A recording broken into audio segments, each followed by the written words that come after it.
总是痰多，经常咳嗽。很多朋友都受到痰多、咳嗽的困扰，总是感觉嗓子有痰，还时不时有咳嗽，用了很多种办法都调整不好。尤其是当气候变化时，很容易受到风寒、风热之邪的困扰。风邪一旦侵入人体，很容易入里侵犯肺部，化热形成肺热、痰热，痰液以黄痰、黏痰为主，而用多了清热解毒、清肺热的药物，肺热逐渐会转成肺寒，变成慢性嗨嗽、嗨痰，以白色痰液为主。出现了寒痰、热痰该怎么办呢？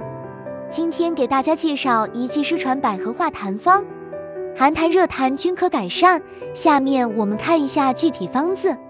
龟甲生地炙百合麦门冬，南沙参明党参全瓜蒌浙贝母，清半夏化橘红水牛角。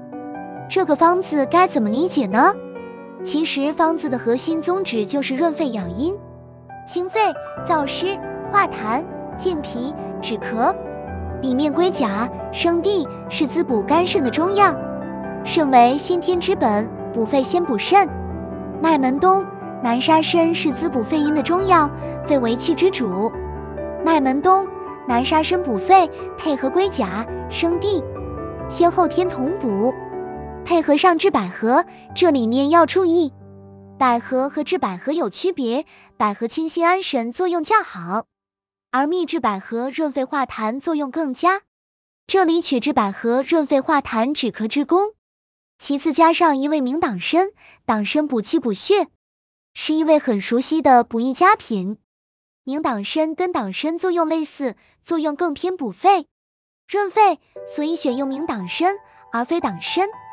最后4味药很有讲究，全瓜蒌清肺化痰，浙贝母清肺化痰，清半夏燥湿化痰，化橘红燥湿化痰。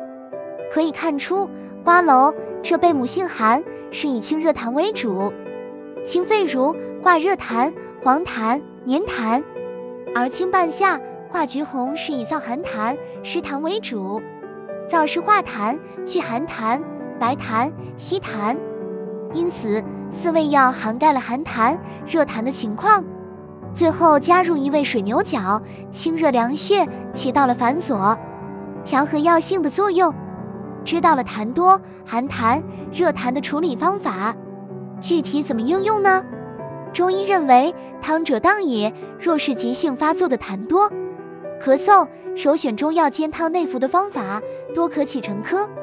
以上就是失传百合华化痰方的分享了，希望对大家有所帮助。